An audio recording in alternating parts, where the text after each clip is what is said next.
Hey everybody, welcome back to Coffee with Scott. Grab your Bible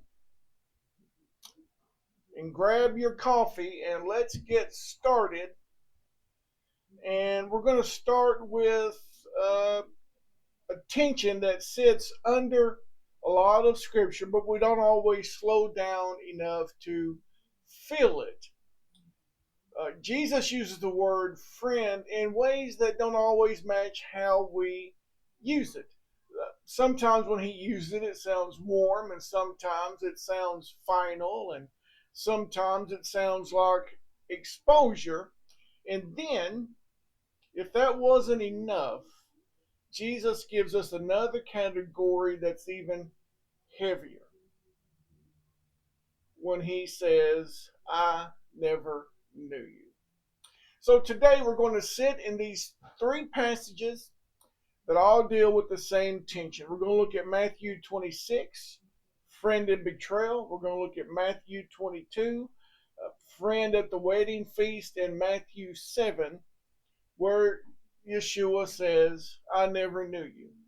And then John 15 shows us what a real friendship actually is. Because when you put all four together, something very clear emerges. Not everyone close to the story is actually aligned with the heart of the king. So, once to start, let's go to Matthew 26, and we're going to look at verse 47. Yeshua is betrayed. We're going to start in the garden. The moment is unfolding, and Judas walks up with a kiss.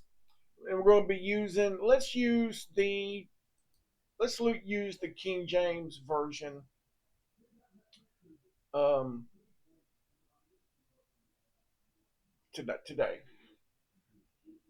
So, like I said, we're going to start at verse 47 of Matthew 26. It says, And while he yet spake, lo, Judas, one of the 12, came, and with him a great multitude with swords and staves from the chief priests and elders of the people. Now he that betrayed him gave them a sign, saying, Whomsoever I shall kiss, that same is he, hold him fast. And forthwith he came to Jesus and said, Hail, Master, and kissed him.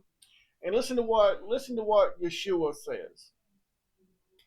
And Yeshua said unto him, Friend, wherefore art thou come?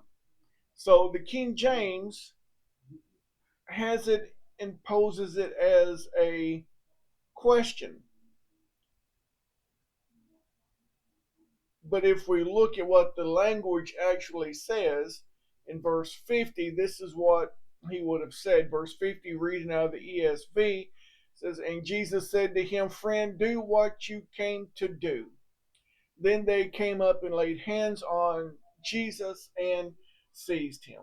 So when we see that Jesus says, Friend, do what you came for, do what you came to do, the word friend it's not emotional comfort, it's not an endorsement, it's revelation.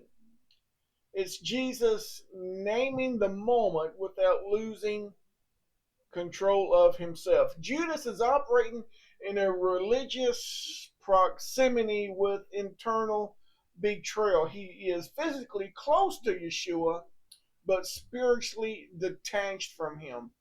And in all this, Jesus doesn't panic, he doesn't escalate, he doesn't confuse emotion with truth.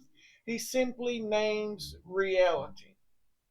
And that matters because one of the hardest truths in Scripture is this: you can be close enough to Yeshua to betray him and still be addressed directly by him.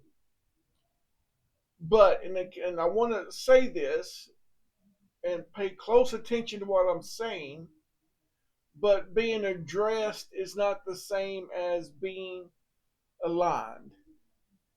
So what I want to do before we move on to the next verse here, the next situation that we're going to look at, is I want us to fall back and look at Matthew 26 and 50 and this word used for friend. So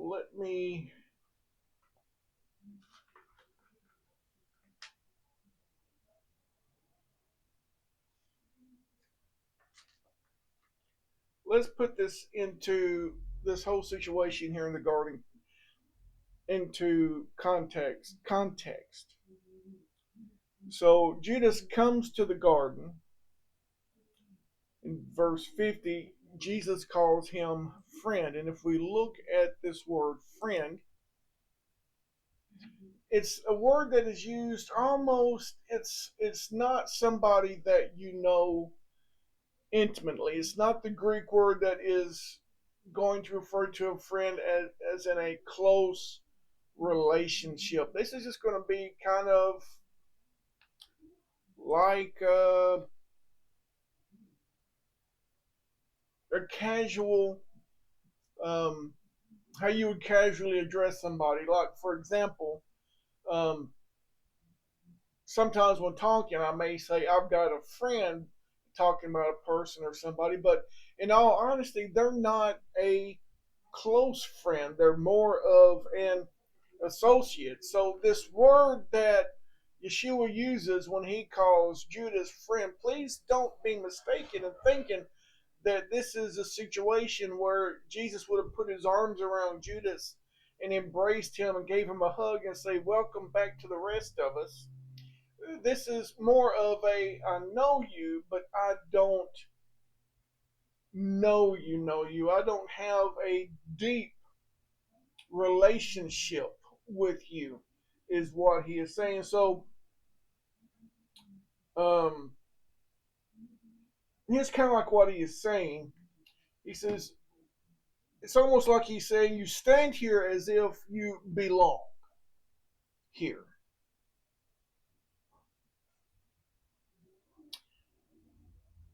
But why are you out of place? So if we think about this, Yeshua took his disciples with him to the garden, and prior to that, he tells them, and I'm probably getting ahead of myself a little bit, but he tells them, I no longer call you servants, but I call you friends.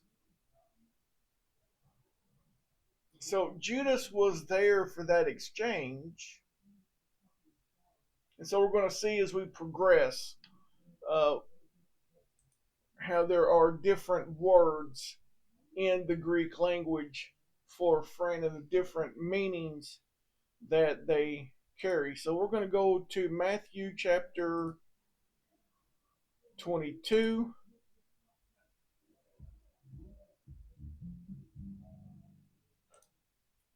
And we're going to start at verse 1. So in verse 1, we see a king prepares a feast for his son. And invitations go out. People reject the invitation, so the invitation expands, and everyone is welcome. And the room fills, and then the king walks in and sees a man without a wedding garment. So I want us to start here at verse 1 and work our way to that time. So in Matthew 20, in Matthew 22 and verse 1, reading from the King James Version, says, and Jesus answered and spoke to them again by parables and said, the kingdom of heaven is like a certain king which made a marriage for his son and sent forth his servants to call them that were bidden to the wedding, and they would not come. Again, he sent forth other servants, saying, tell them what you're bidden. Behold, I have prepared my dinner. My oxen and my fatlings are killed, and all things are ready. Come unto the marriage. But they made light of it and went their ways, one to his farm, another to his merchandise. And the remnant took his servants and entreated them spitefully and slew them. But when the king heard thereof, he was wroth, and he sent forth his armies, and destroyed those murderers, and burned up their city. Then saith he to his servants, The wedding is ready, but they which are bidden were not worthy. Go ye therefore into the highways, and as many as ye shall find, bid to the marriage. So those servants went out into the highways and gathered together all as many as they found, both bad and good, and the wedding was furnished with guests. And when the king came in to see the guest, he saw there was a man which had not a wedding garment. And he saith unto him, Friend, how camest thou in hither not having a wedding garment? And he was speechless. So I want us to just stop for a minute and let's look at this verse right here from a different version. So in the NET, and he said to him, Friend, how did you get in here without wedding clothes? But he had nothing to say. The ESV is going to say pretty much the same thing. He said to him, Friend, how did you get in here without a wedding garment? And he was speechless. And then the World English Bible is going to say, and he said to him, Friend, how did you come in here not wearing wedding clothing? And he was speechless.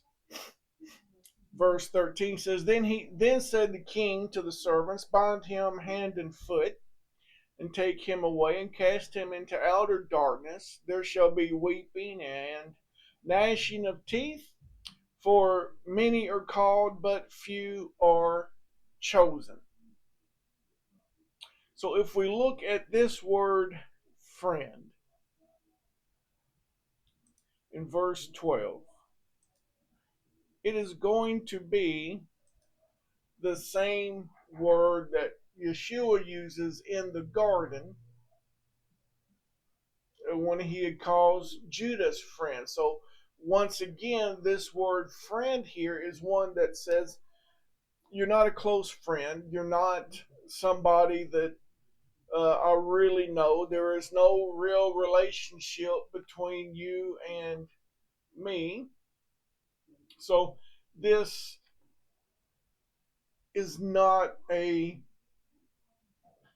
friendly conversation that the king is having with this waiting guest. And I just want to give you some information that you may not be aware of, but in the ancient wedding customs, the host often provided the wedding garments. That means this man that is a guest to this marriage dinner of the king doesn't mean that he was just simply not dressed appropriately. But in this, he's also saying he is refusing what was provided for him. He accepted the invitation. And I want you to let's slow down and look at this. He accepted the invitation, but rejected the covering that came with it. So, what is he saying without using words? He goes, I want access to the feast, but I don't want to be identified by the one hosting it. And that changes the meaning of everything, because now this is not about attendance, it's about identity.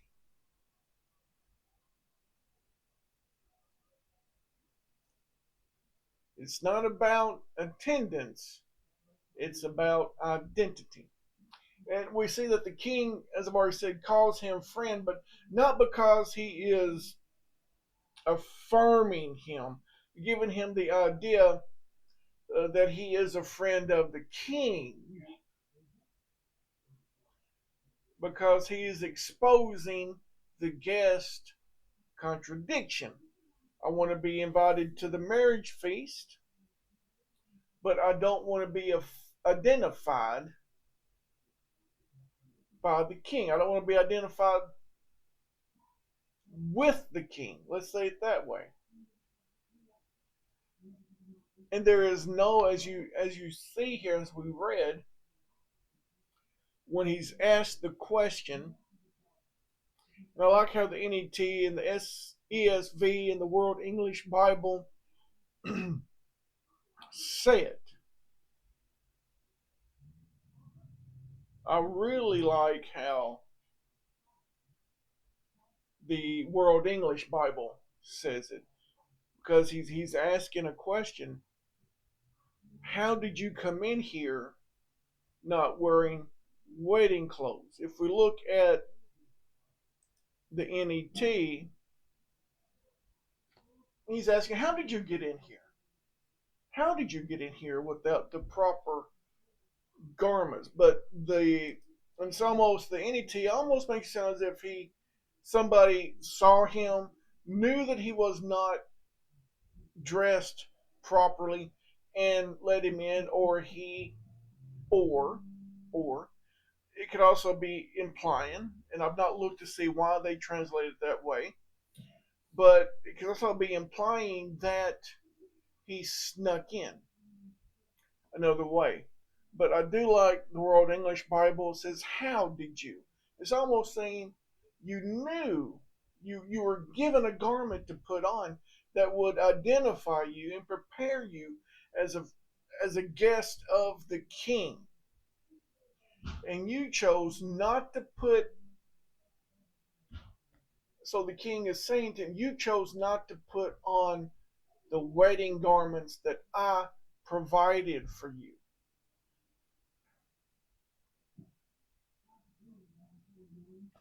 We're going to leave that right there for now.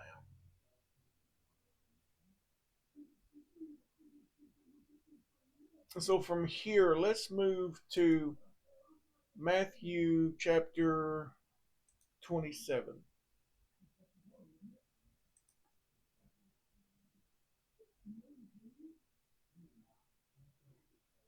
Not 27.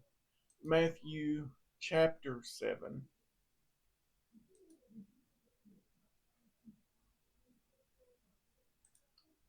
And let's go to verse 21. And so this, we come to a pretty sobering passage.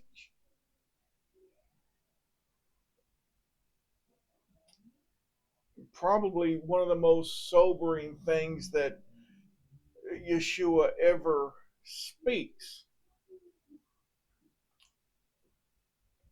And so we're going to be reading this. We'll start out with the World English Bible. And it says, not everyone who says to me, Lord, Lord, will enter into the kingdom of heaven, but he who does the will of my Father who is in heaven. Many will tell me in that day, Lord, Lord, didn't we prophesy in your name? In your name cast out demons, and in your name do many mighty works. And then he says, then I will tell them, I never knew you. Depart from me, you who work iniquity.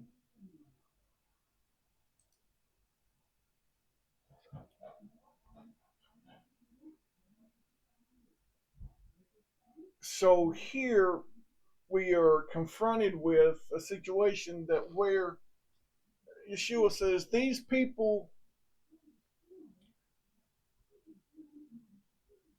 that, let's say it this way, these people that claim to know me, these people that have done these things in my name. So he's not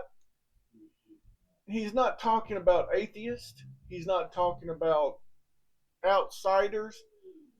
These people, this is a people that who are calling him Lord. They are using the correct language. They are doing,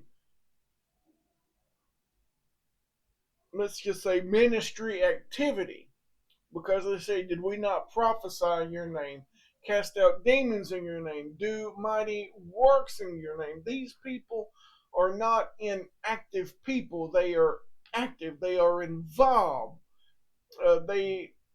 have religious lives. And then Jesus says, and then I will declare to them, then I will declare to them, I never knew you. Depart from me, you workers of, and the King James says, iniquity. That word iniquity means lawlessness. The NET is going to say, depart, declare to them, I never knew you. Go away from me, you law breakers.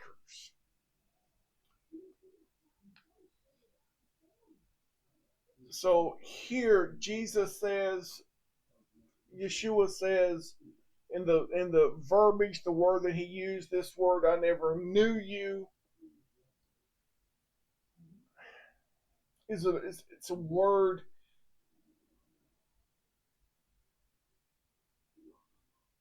It's not about information. Jesus is not saying I wasn't aware of you, but this word new in biblical language is relational, it's covenantal, it's a word that is used to describe intimacy. So, what he is saying is, you operated near my name, but not within relationship with me. And here's the connection to the other passages. Judas was in proximity of Yeshua, but not alignment. Remember, he calls the disciples friends. When he calls them friends, when he says, I no longer call you servants, I call you friends, that word for friends means you are like family to me now. We have a relationship, we have a covenant. You know me, and I now know you. We're in a relationship. When Judas comes to the garden, the word that he uses is not that same word. And I've already discussed that. The word when he calls Judas friend means I'm aware of you. Let's say it, I'm aware of you, but I don't really know you. And I hope that that makes sense. So Judas is in proximity. He knows who Jesus is. Jesus knows who he is. He sees him. That's Judas, but that's not family. That's Judas. But he's not in alignment. At the wedding, the guest has access, but not acceptance of the covering, the garment.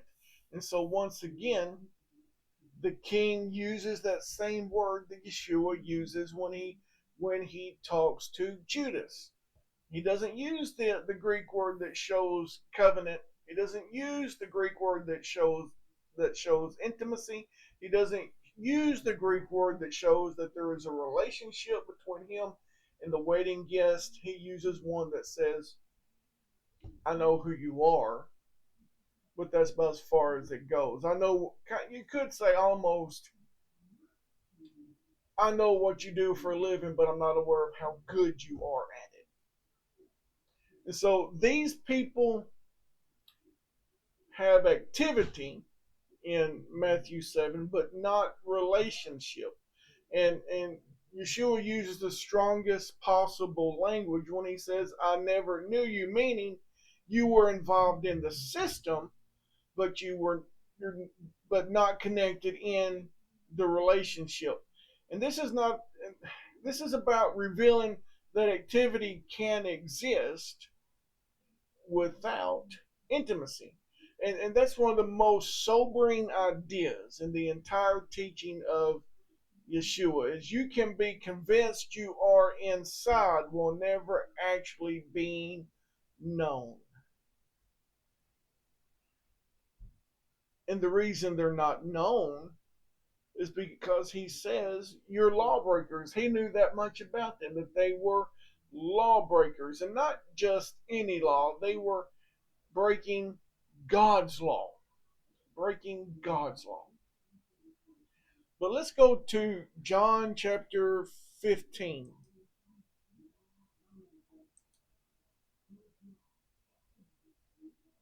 And let's see.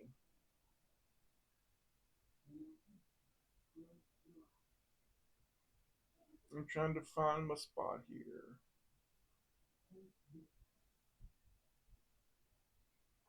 If I could find John chapter 15, I'd be doing good.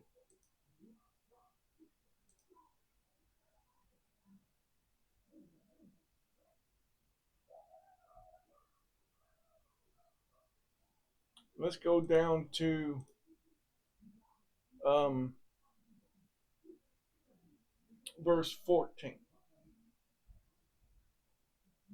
Let's go to verse 15.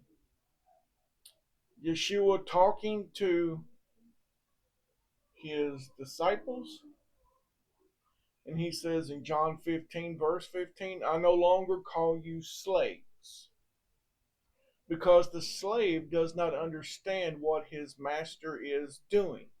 But I have called you friends, because I have revealed to you everything I heard from my Father. So here's the contrast. A servant has function without understanding. A friend has relationship with revelation. And so Yeshua says, I have made known to you everything I've heard from my Father, and that's the key. Friendship with Yeshua is not casual familiarity. It's a let's see. It's he communicates what the Father has said, and that produces aligned obedience. Yeshua, because he anchors this in the previous verse, in verse 14, he says, before he tells them, I no longer call you slaves, he says this: You are my friends if you do what I command you. So it's not obedience to earn friendship, but obedience is evidence of relationship. Let me give you an example. It almost like a husband wife relationship. The wife says to the husband, would you mind picking up milk on your way home? So the husband says, yeah, I'll do that. I can pick up the milk. So the husband leaves work, gets in the car, starts the car, goes down the road, passes every store that carries milk on the way home, knowing the whole time the wife asked him to pick up milk. He goes home, didn't get the milk. So after a period of time, then the wife might question if it day after day after day after day, no milk, no milk, no milk, no milk. And the wife would, is he really hearing me? Does he really understand? Does he know what I desire him to do? And so there could be almost a rift in that relationship because you've been asked to do something, you said that you would do it, but you failed to do it. What kind of relation, what kind of signal is that throwing off about the relationship that you are in? So now we see the full picture that Judas was proximity without loyalty. The wedding guest was access without submission. Matthew 7 group, activity without relationship. The disciples in John 15, obedience rooted in revelation. So we have the same world, but four different realities. So let me just try to bring it home.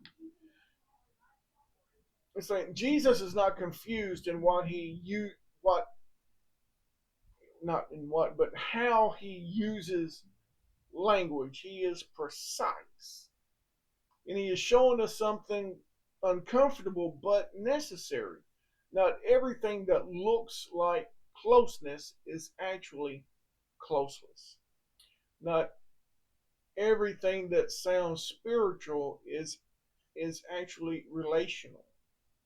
Not everything that carries his name carries his heart. So the question is not, am I around the things of God? The question is, have I actually received the covering, the relationship, and the knowing that comes from him? Because in the end, the difference between friend, guest, and I never knew you is not proximity. It is not proximity, it is alignment.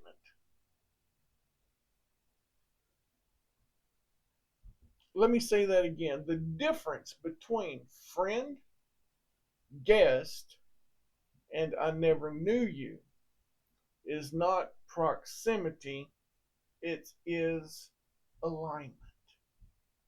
Are you aligned with him? So I thank you for stopping in, having some coffee, searching the scriptures, looking at this subject. I will say this before I sign off. As I read this and just done a little digging into this, just this word friend, because in our language we just have one word, friend, and so then we tag on maybe adjectives to that. That's my good friend, that's my best friend, that's my close friend, and that determines just how good of a friend they are. But when it comes to God, I don't think it's that simple. I know. I know. I want to be that friend that has on the right garment. I want to be that friend that is like a family. I want that close relationship with him. That is my desire. And I will ask you this question, something else that I am looking at, and the thought that come into my mind as I was looking at this, and when I was looking at that guest at the wedding supper, and he was not wearing the wedding garment, and then you found out that the host many times provided that wedding garment, and that garment signified something. It meant something. It showed that you were a friend of the king. You belonged at that marriage supper. That you were in relationship with the king. And as I looked at that and thought about that, and didn't I will be having a conversation about this, but I'm going to ask you this question and would like to have a conversation in the comments.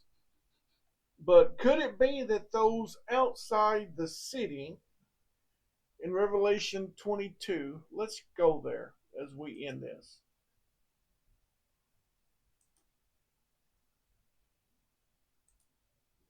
Revelation 22, and we'll start at verse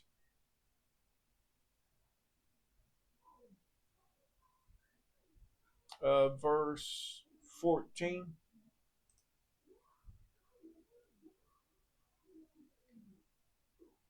Revelation 22 and verse 14 says, Blessed are they, reading from the King James, blessed are they that do his commandments, that they may have right to the tree of life, and may enter in through the gates into the city.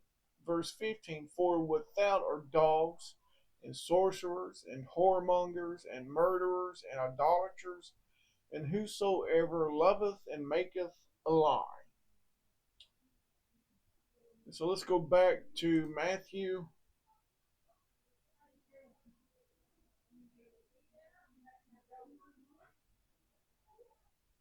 Matthew 22.